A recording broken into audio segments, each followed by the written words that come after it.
Në ditën ndërkombëtare të punëtorëve 1 maj, sindikalistët protestojnë dhe kërkojnë pagë minimale prej 600 eurove.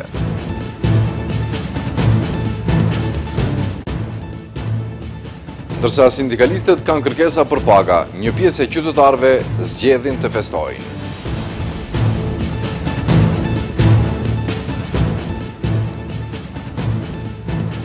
Kryetari i BDI-së Bujar Osmani në emisionin Debat në Shenja kërkoi mobilizim kundër atij që e quajti agresion politik ndaj shqiptarëve. Koalicioni Vlen akuzon BDI-n për bllokimin e projektit për interkoneksionin me Shqipërinë për më shumë se gjysmë dekade.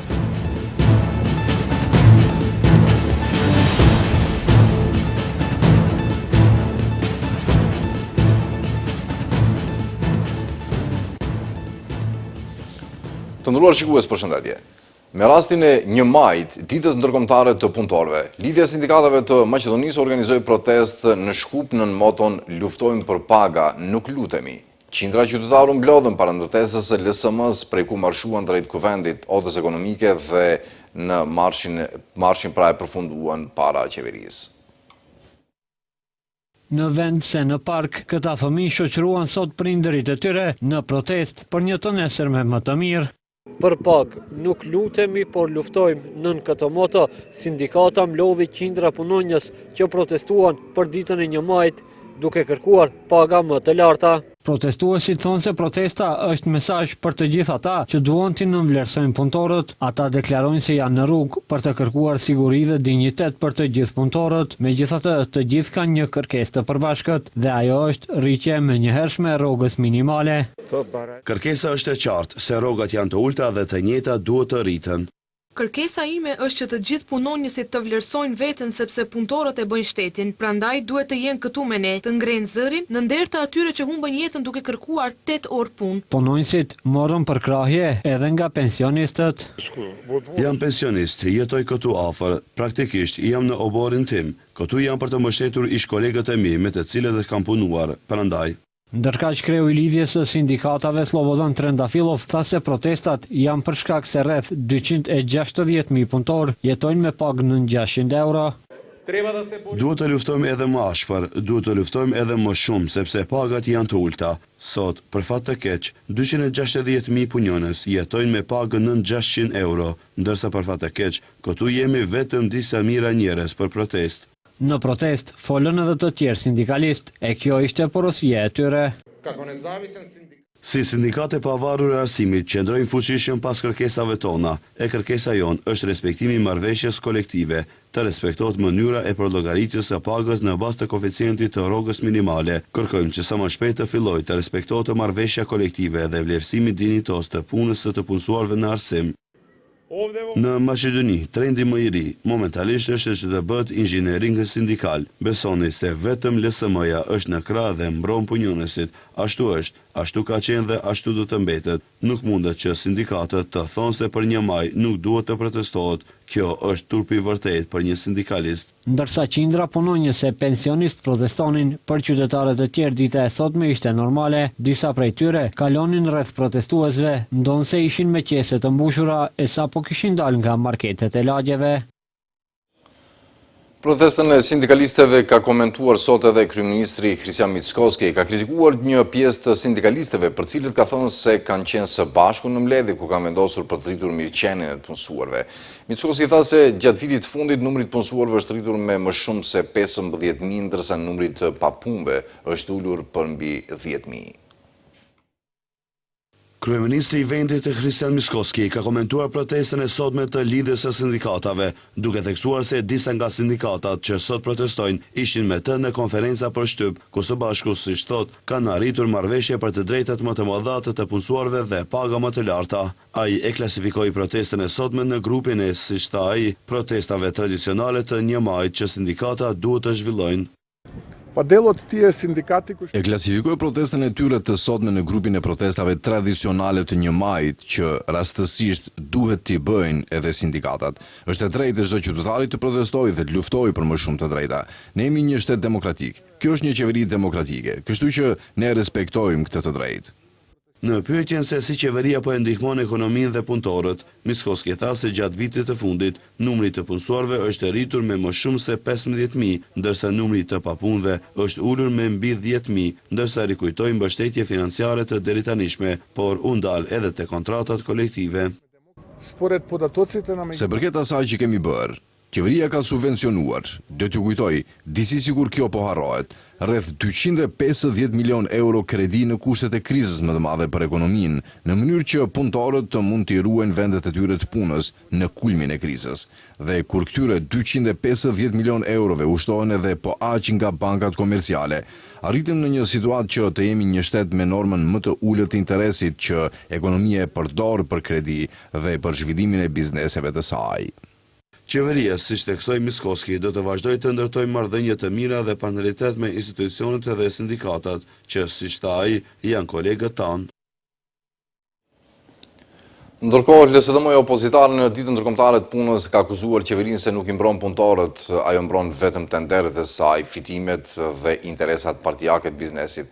Në një komunikat të lëshuar për media nga kjo parti thanë se kryeministri Hrisja Mickoski refuzon të arrisë pagën minimale në 600 euro në një kohë kur qytetarët përballen me rritje të vazhdueshme të çmimeve.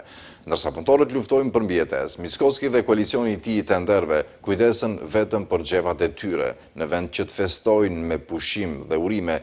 Punëtorët në Maqedoni janë të detyruar të dalin në protest. Çmimi i naftës është rritur, inflacioni është në prag, ndërsa shtrejtimet e produkteve bazë janë të pashmangshme. Vetëm në muajt e fundit, çmimi i shportës bazë sindikale është rritur për 3.500 denar. Punëtorët kanë frigorifer Bosch dhe xhepa Bosch, thuhet mes tjerash në reagim.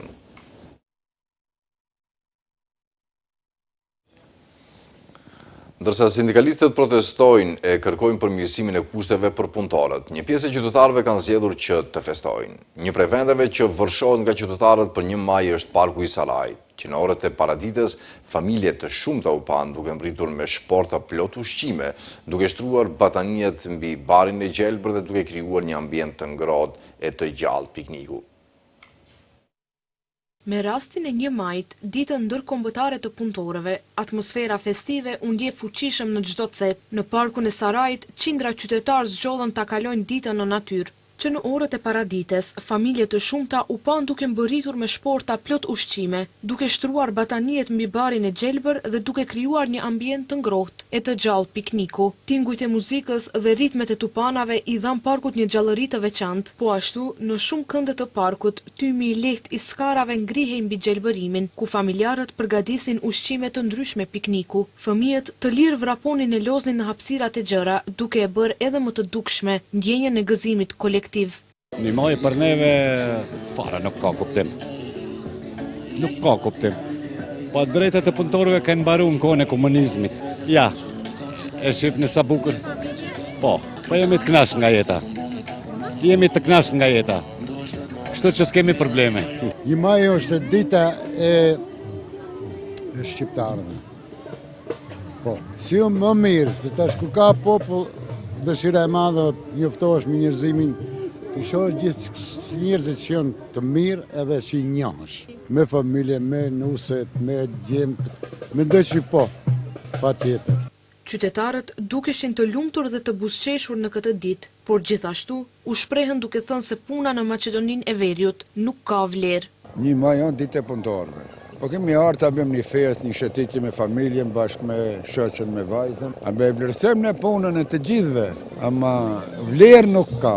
Me punën ne që e bëjmë, ama nuk ka vlerë puna. Puna nuk ka këtu në Maqedoni. 1 maj në Saraj nuk ishte vetëm një ditë simbolike për punëtorët, por edhe një moment i çmuar për t'u çlodhur, për t'u afruar më shumë me familjen dhe për të shijuar jetën në thjeshtësinë e saj më të bukur. Kreu i qeverisë ka paralajmëruar për ulje tjetër të çmimit derivateve të naftës, ai ka thënë se për shkak të uljes së TVSH-s, çmimi i dizelit është 30 deri 50 eurocent për litër më lirë se sa në vendet e rajonit. Kryeministri ka thënë se këto masa lehtësuese do të mbesin në fuqi, diçka që pastaj do të ndikojë për uljen e mëtejshme të çmimeve. Ndonë se çmimi i derivateve të naftës në bursat botërore po prek majat. Kryeministri Kristian Miskovski thotë se në këtë moment mbetet në fuqi masa për TVSH-n të reduktuar në 10% për benzinat 95 dhe 98, si dhe masa për aksizat të ulura. Nga hëna, pritet që dizeli të jetë më i lirë, ndërsa TVSH do të mbetet 18%. Megjithatë, ai ka përsëritur se maqedonia Veriut ka çmime më të lira të derivateve të naftës në rajon. Da, posle naporni teški pregovori. Mbesim në masën ulje të TVSH-s për benzinën 95 dhe 98 oktan në 10%. Mbesim edhe në uljen e akcizës për 2 denar për litër për benzinën dhe 4 denar për litër për dizelin, sipas mesatarës së gjysmës së 2 të prillit. Ashtu do të jetë në 2 javë të ardhshme. Si e tregon TVSH-s së dizelit mbetet në 18% dhe me këtë dizeli është 30 deri 50 eurocent për litër më lirë se sa në rajon sot. Pres që nga e hëna të jetë dallimi edhe më i madh, duke pasur parasysh që pjesa më e madhe e vendeve do të vendosin çmimet e reja këto ditë. Miskovski u shpreh befasuar nga disa informacione që përçarkullojnë në opinion se disa kompani që përfitojnë nga këto zbritje po bëjnë rieksport të benzinës dhe dizelit në vendet fqinje. Ajo që më befasoi dhe po e verifikojmë nëse është e vërtet, është fakti që disa kompani që përfitojnë nga këto zbritje po bëjnë rieksport në vende fqinje. Apeloj, nëse kjo është e vërtet, që të mos e bëjnë, sepse ne nuk i kemi mbyllur kufit për qytetarët e vendeve fqinje. Ata dhe tani mund të furnizojnë lirshëm me karburant në Maqedoni. Ka shtete që kanë ndaluar eksportin e naftës dhe derivateve të saj, por ne si shtet nuk e kemi bërë këtë.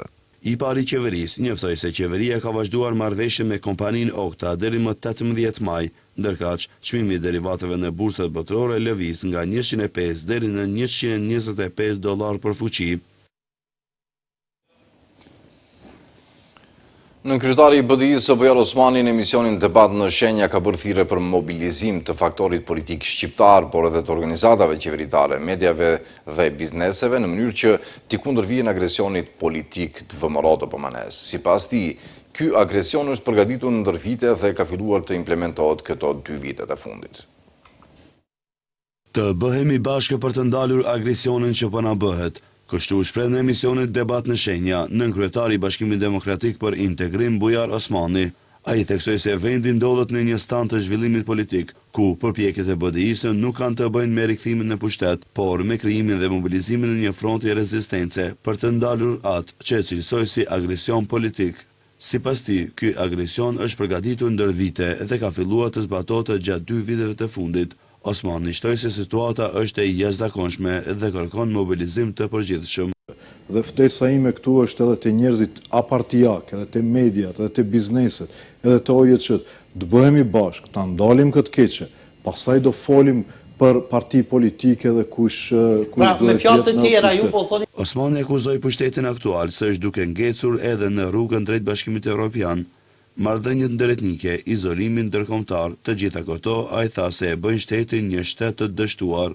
Nënkryetari integristëve tha se në kohën kur ata kanë qenë në pushtet, shteti ka qenë epicentri i diplomacisë rajonale e më gjerë, ndërsa tash, tha ai, është shndruar në një oazë të izoluar në të cilën sipas tij nuk shkel kush më. Unë mendoj që BE-ja veçmë është shumë e largët dhe këtë konfirmon kryeministri i vendit, i cili thotë se ne do presim edhe dekada të tëra. Duke u bë me dije njerëzve saj nuk ka ambicie për të çuar këtë vend përpara. Ajo çfarë është më provokuese është një nënçmimi që ja bën partnerëve të vet të koalicionit, të cilët ju kujtohet dolën me premtimin 6 muaj. Dhe kur del kryeministri dhe ju thot çfarë 6 muaj, ne dekada do presim dhe ata heshtin nuk folin, për çmim më të madh nuk mund të ketë. Osmani drejtoi edhe një sër kritikash ndaj koalicionit të vlen, duke e cilësuar atë si të dobët dhe pa autonomi në vendimarrje. Sipas tij, ky koalicion është i defaktorizuar në qeveri edhe nuk ka peshë reale në proceset vendimarrëse.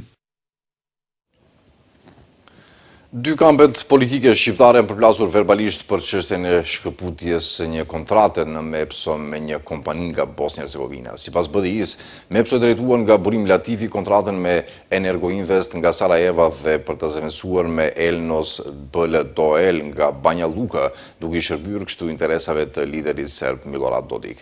Por BDI-ja nga ana tjetër, në fakt, koalicioni Vlen ka theksuar se në vend që të jap BDI-ja përgjigje pse projekti për interkoneksionin me Shqipërinë u bllokua për më shumë se gjysmë dekade, ka zgjedhur të sulmojë dhe të manipulojë.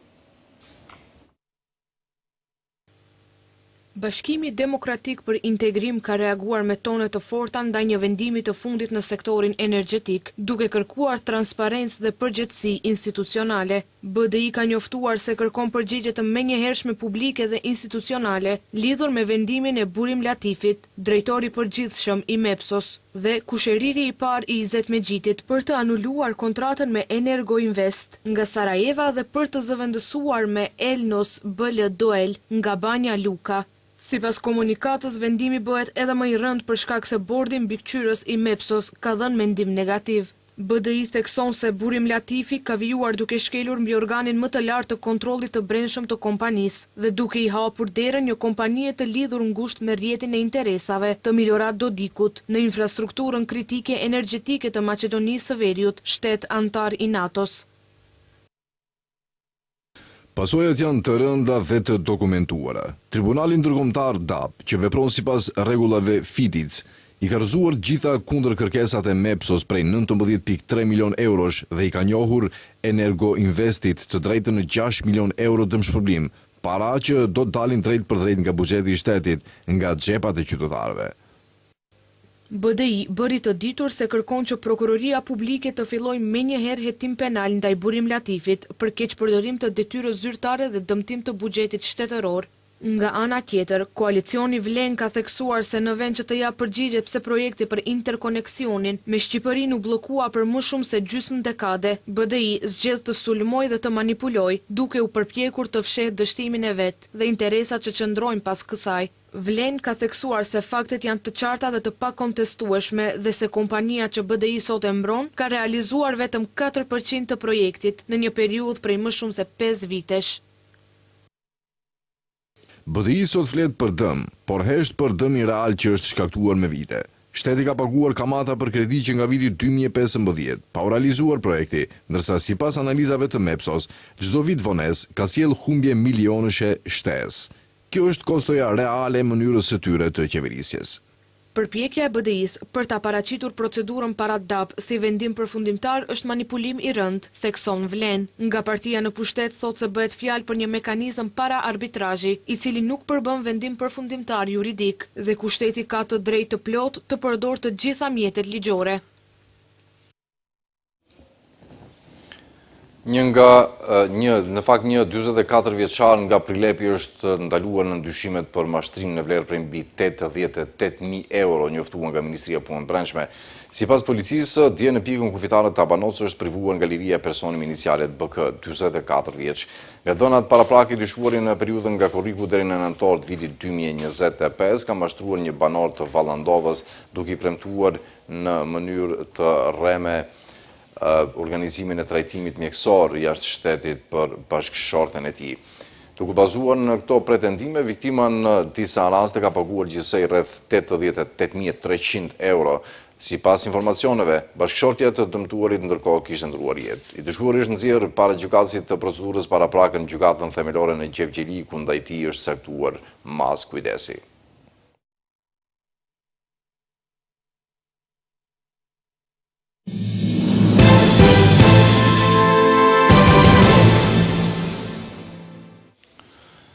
Vazhdojmë të me lajmet. Ministri i Mbrojtjes i Izraelit, Israel Katz, deklaroi se Tel Avivi mund të vazhdojë së shpejti luftën kundër Iranit, duke theksuar se objektivat strategjike të shtetit izraelit mbeten të pandryshuara.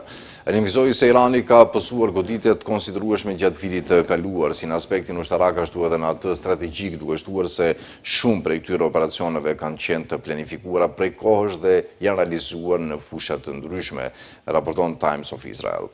Operacionet dhe sfidat me cilat përballemi pritet të intensifikohen në periudhën në vijim, por njëkohësisht kjo është një mundësi historike për të ndryshuar realitetin rajonal, u shpreh ai, duke nënkuptuar se Izraeli synon të shfrytëzojë këtë moment për të forcuar pozicionin e tij strategjik. Katz gjithashtu theksoi se presidenti amerikan Donald Trump dhe kryeministri izraelit Benjamin Netanyahu janë në krye të përpjekjeve për arritjen e objektivave të luftës.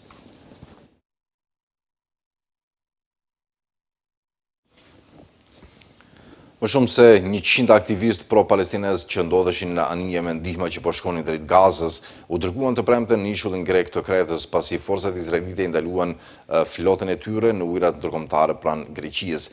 Këta aktivistë ishin pjesë të një flote të dytë organizuar nga aktivistë ndërkombëtar që mbështesin Palestinën. Qëllimi i tyre ishte të çonin ndihmë humanitare në Gaza dhe të sfidonin bllokadën izraelite.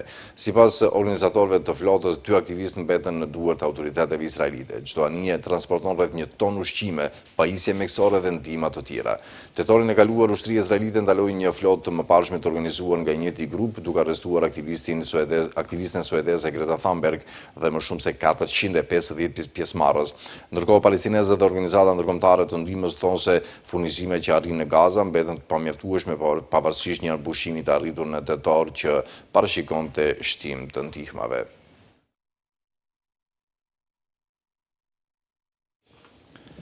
Presidenti i Serbisë Aleksandar Vučić deklaroi se Serbia do të luftojë kundër përpjekjeve që Kosova të bëhet anëtare e NATO-s, duke theksuar se 4 shtete anëtare të kësaj aleance nuk e njohin pavarësinë e saj.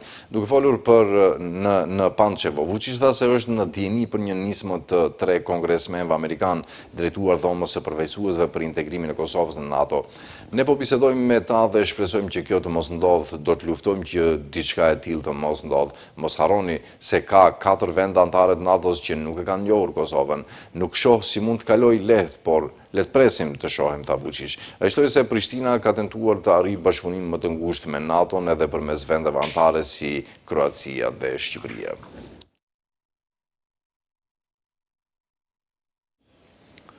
Mbrojtja e kriminalit Ratko Mladić ka kërkuar nga gjykata në Hag që ai të lirohet menjëherë me kusht ose lirim të parakohshëm për arsye humanitare, duke arsyetuar se ai vuan nga një sëmundje pashërueshme dhe se po i afrohet vdekjes.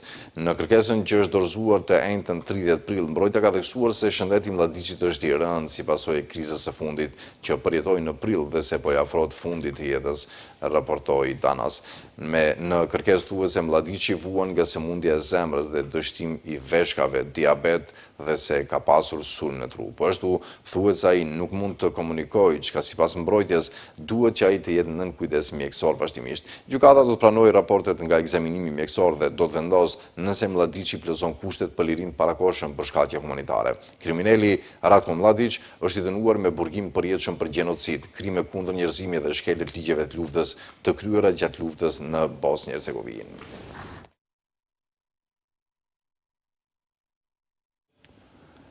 Republika e Kosovës dhe ajo e Shqipërisë nga 1 maj kanë rikthyer zyrtarisht regjimin e kalimit pa kontrolle kufitare për automjete me targa të dyja vendeve. Masa do të jetë në fuqi deri më 30 shtator 2026 dhe pritet të lehtësojë ndjeshëm lëvizjen gjatë sezonit veror, kur fluksi udhëtarëve rritet ndjeshëm. Sipas marrëveshjes, automjetet me targa shqiptare dhe kosovare do të kalojnë në pikat kufitare pa ndalesa dhe pa procedura standard të kontrolli. Ndërkohë, mjetet me targa të huaja do t'i nënshtrohen vetëm kontrolleve të shpejta për shmangur vonesat dhe radhët e gjata veçanërisht në pikën kufitare Vërmic-Morin.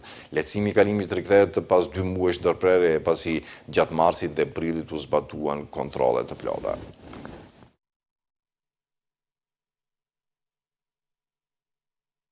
Po mbyllim këtu këtë edicion të lajmeve të ndruar shikues për të takuar sërish në orat 18:55. Mirëmbëjtje deri atëherë.